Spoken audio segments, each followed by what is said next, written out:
Across all cultures, sexual orientation, gender identity, and expressions are diverse. LGBTQI plus people are part of every society in every country since time immemorial. Yet, the community people continue to be marginalized and excluded, be it legally, culturally, socially, or a combination of these. On International Day Against Homophobia, Transphobia, and Biophobia, globally, UNAIDS is calling on all countries to remove punitive laws, tackle prejudices against lesbian, gay, bisexual, transgenders, and intersex people. A more just, equitable, and kind world is a healthier one and good for everyone. Around the world, 67 countries still criminalize same-sex relations. Out of those, 10 impose death penalty. 20 countries criminalize gender diversity. There is no doubt that such laws hurt public health of everyone, and they cost lives. Public health and human rights go hand in hand, and right to health is one of the fundamental rights we all are born with. Numerous evidences across the world have shown the importance of decriminalizing homosexuality and gender diversity. UNAIDS reports that in countries where same-sex relations are criminalized, HIV prevalence is 5 times higher amongst the gay men who have sex with men than in the countries where it is not criminalized. There have been recent prosecutions in those countries where there are recent prosecutions. Such prevalence ratio goes up to 12 times than those where they are not criminalized. Decriminalizing will save lives and is a crucial step towards equality, dignity, and health for all. Fortunately, in Botswana, we have a relatively enabling legal environment thanks to the judgment last year passed by the Supreme Court. And we all celebrated the first anniversary of that historic judgment in November this year. And I think this calls for celebration and a round of applause to congratulate the progressive judgment. However, I think there is an added responsibility on countries like Botswana to champion on a regional basis and provide regional leadership to the countries which are still in the mode of enacting regressive laws. Even in Botswana, post the judgment, there is a lot of work still to be done. We cannot take foot out of the accelerator, and we must try and build on this historic decision to ensure services are available and accessible to all communities.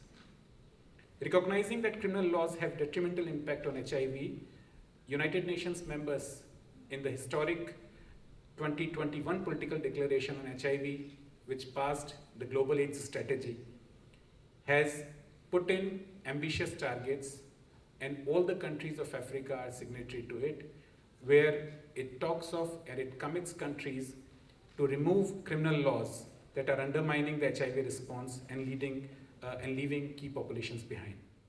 First, prejudice and push discriminatory and harmful new anti-homosexuality legislation and anti-trans legislations.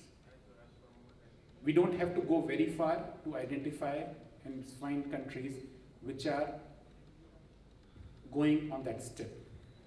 If enacted into laws, these legislations will have extremely damaging consequences for public health, obstructing LGBTQI plus people from accessing health services, and obstructing health workers from providing life-saving services, including services to prevent and treat HIV.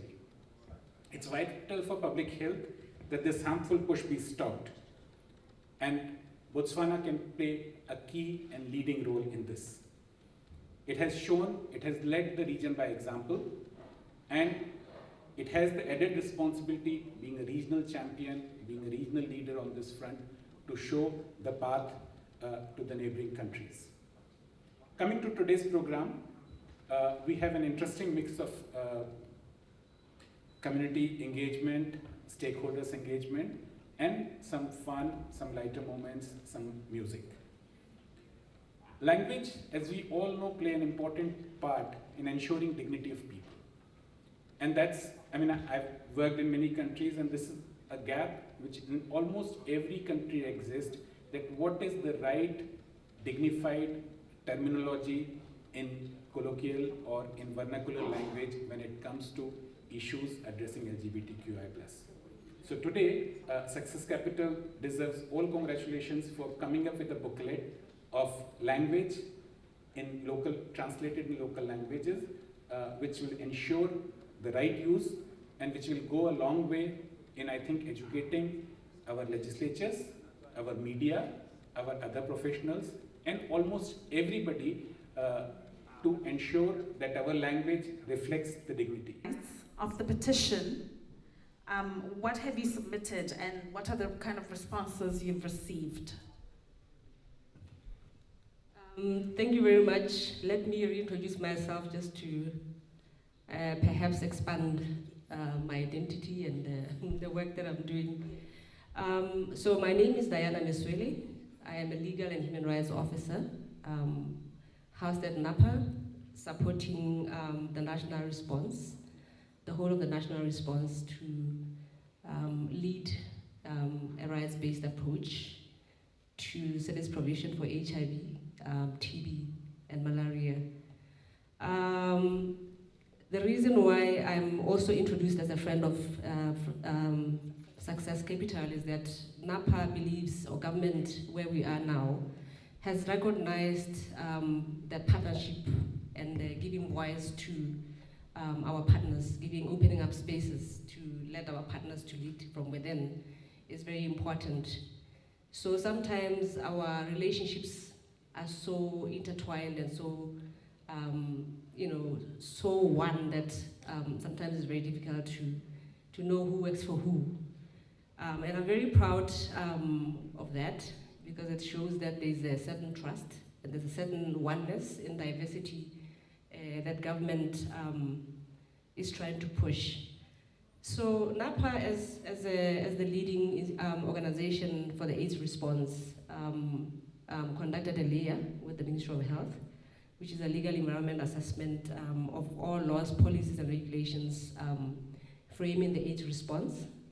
And some of the key things that we found was that certain pieces of legislation or certain provisions of the legislation, particularly the Penal Code, sections 164, 165, and 167, and other sections of the Penal Code usually talking to issues of vagabond behaviors, where used to persecute not only the LGBT community but also other populations that are vulnerable, including sex workers, including even young people, including foreign nationals, including illegal immigrants. So we made a submission as advisory, because we're working from within government, as advisory to government to say that these laws are not working for us. And on the heels of the High Court judgment to strike down sections 164 and 165 and 167, we then advised that if you take a more rounded perspective, you realize that the totalities of the laws, the sections of the Penal Code that I've spoken to, have the same effect as much as criminalization has. They have an added force in terms of encouraging behaviors that are prejudicial and persecutory towards the LGBT community and other groups. So we advised and submitted to the constitutional review process. We do not get individualized feedback or response, but we believe that government has a head because we're advising from within government. But over and above that, this is part of a more larger work and response. As I talk to the issue of partnership and giving voice to communities themselves, we continuously work with the LGBT community to support their own advocacy, to support community education and dialogue around these issues, including issues around violation of rights. We're actually implementing a strategy called a Comprehensive National Strategy to Remove Human Rights and Gender Barriers to HIV and TB Services, which we developed with civil society groups, with the LGBT community and other groups, which we are implementing. Somebody keeps on talking to the NAPA support. That's what they mean. So this strategy talks to issues around monitoring rights violations, for example, supporting strategic litigation.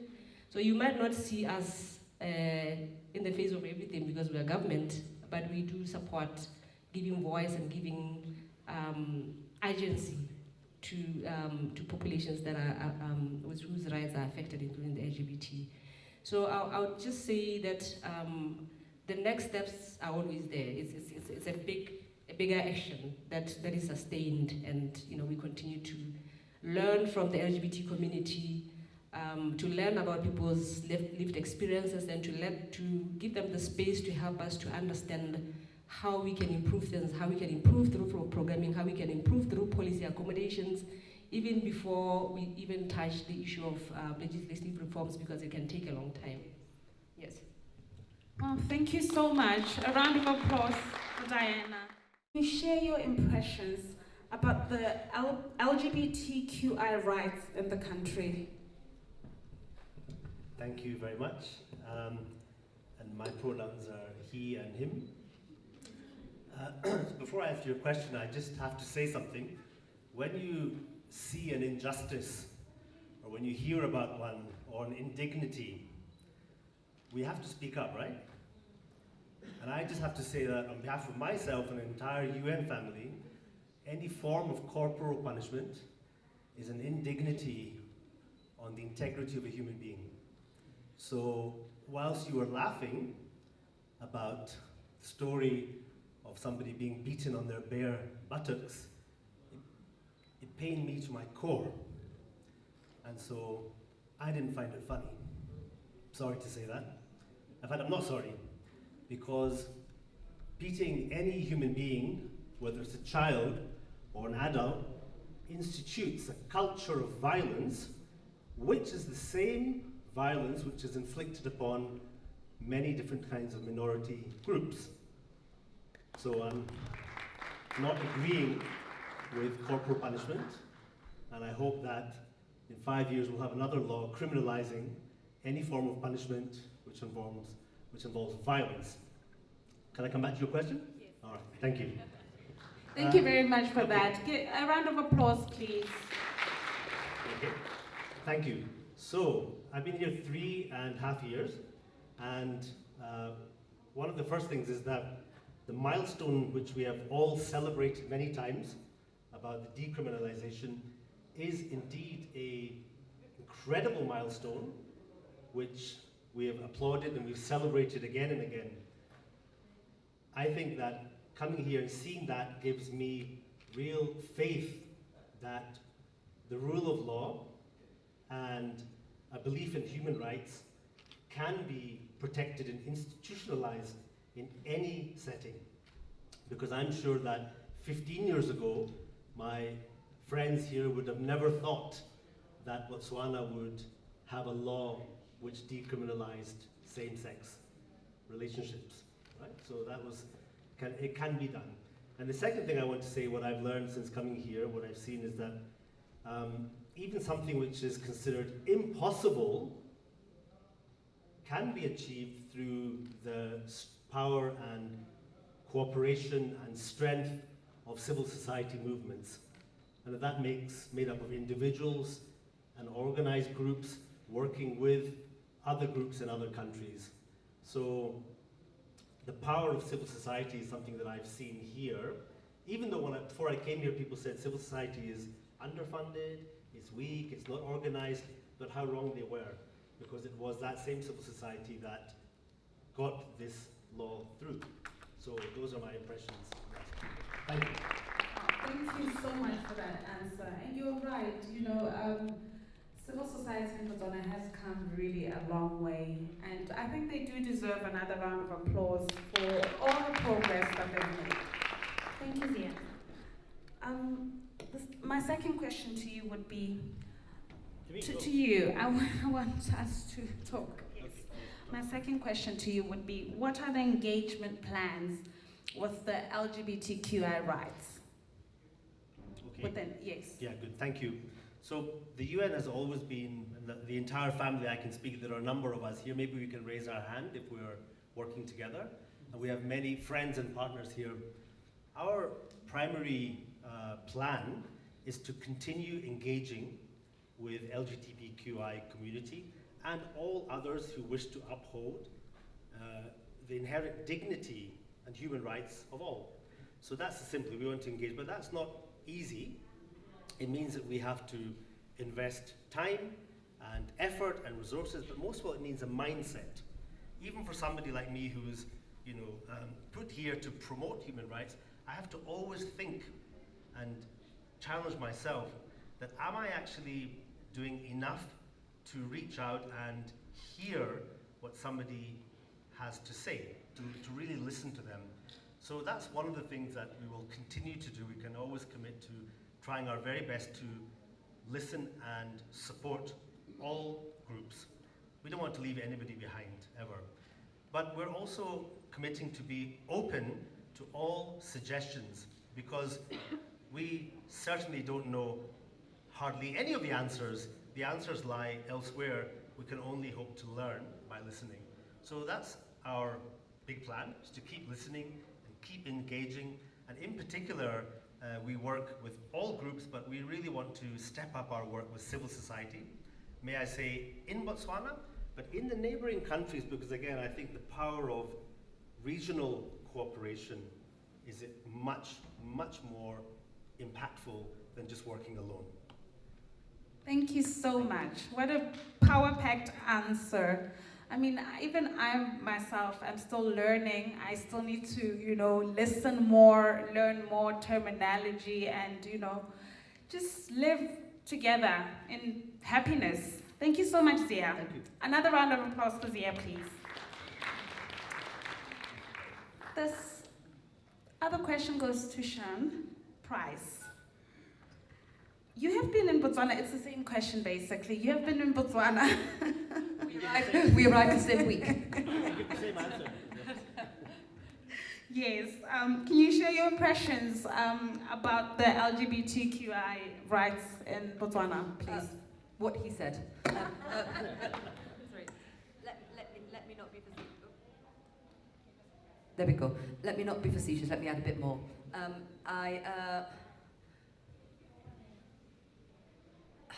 I think there's a lot to be hopeful about. And I think it's inherent upon us all to try and be positive and hopeful where we can.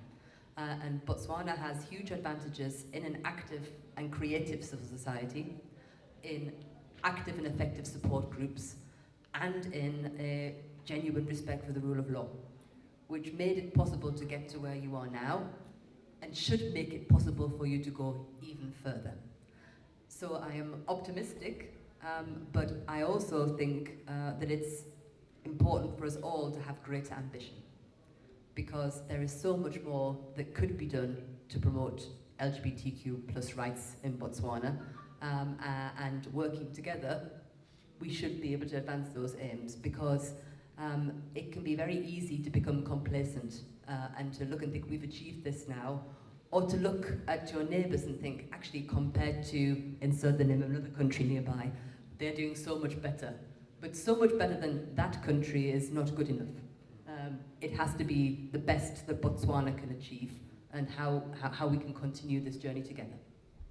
Wow, thank you. I like that. Push the boundaries. We can do better, we can do more. Thank you very much for that answer. Your second question, rather, to you. Lord Herbert, the UK Special Envoy on LGBTQ+ rights, recently visited Botswana. What are the plans to engage further with the government of Botswana and the civil society on issues pertaining to LGBTQI rights? So, What we will continue to do is very much, as Zia described the UN family will be doing whatever we can to amplify your voices, because that's how we can have the most impact. The government is far more interested in what you think than what we think. So the best thing that we can do to support you is in public, do everything we can to amplify your voices, and in private, keep having these conversations. And that doesn't mean we're shying away from having these conversations with government, but we're far more effective in supporting you publicly than going on the front pages of newspapers ourselves, because what we're seeing globally at the moment is actually a rollback on LGBTQ+ rights, and a lot that would like to put out the perception that it's Western countries trying to push their values on countries like Botswana. And that's definitely not the case, but every time it's me on the front page saying Botswana has to improve its LGBT rights, it's very easy for the people with that counter narrative to make that argument. It's much more difficult for them to make that argument when it's you saying that this is what Botswana has to do to change. Oh yes, absolutely. Thank you very much. A round of applause, please. Diana. Do you like my outfit? Really? Is that it?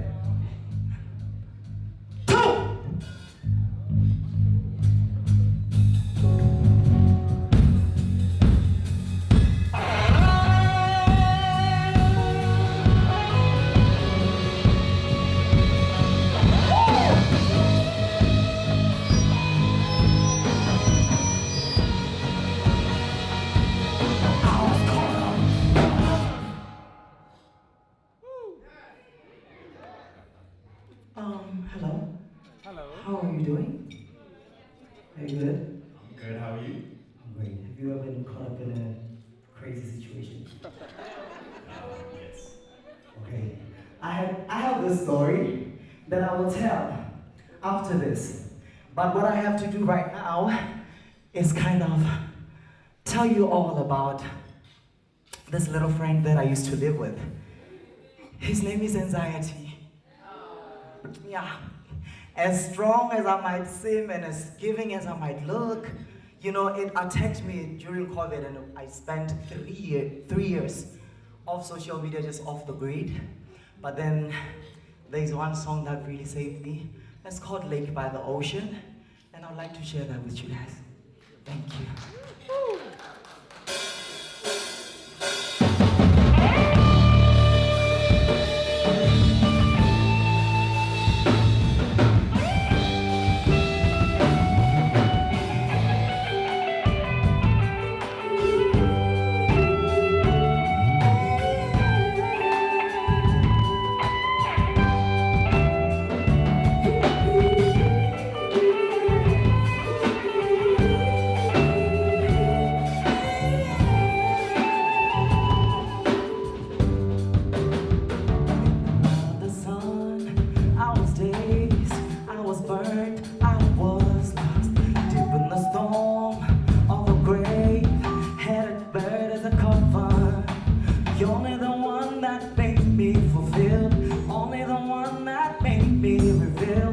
Destiny was before us, deep in the forest. Anything ain't nothing, it's just us,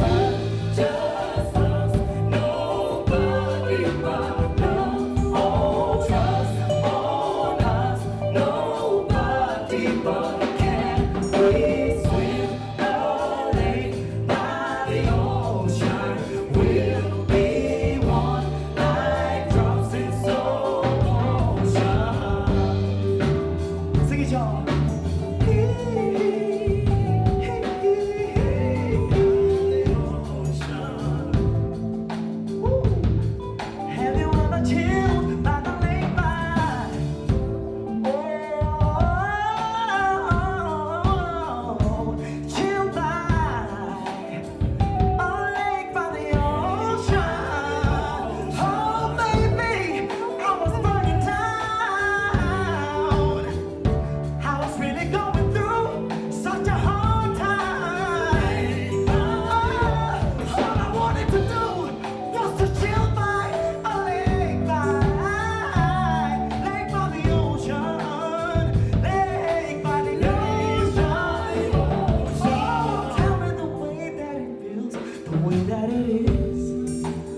Why do I live inside of you, baby? Wanna be every part of you, but it's just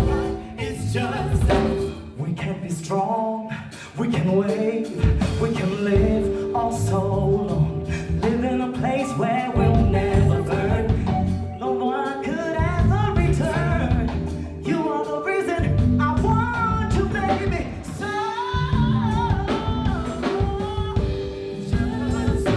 just nobody but.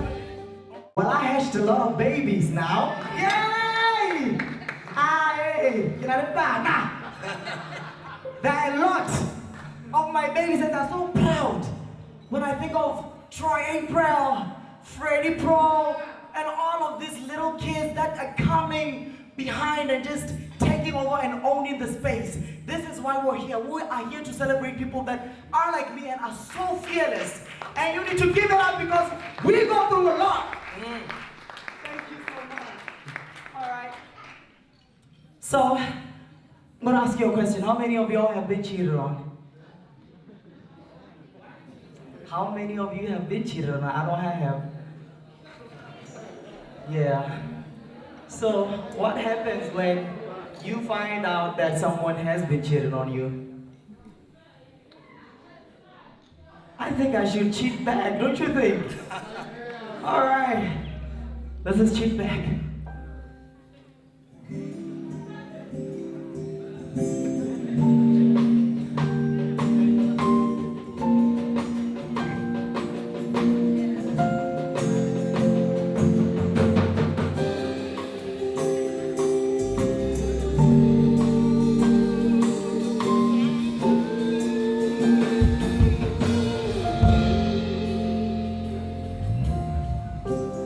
I'm not gonna cry anymore. I'm not gonna wait up the night. I'm not gonna answer your calls whenever you're down. I'm not gonna burn your clothes. I'm not gonna do you like that. What I really, really want is to cheat back. Find another boo from the hood with some tats. Give him what's yours, show him like it's always bad. Baby, then, baby, you know how to act. If I cheat back,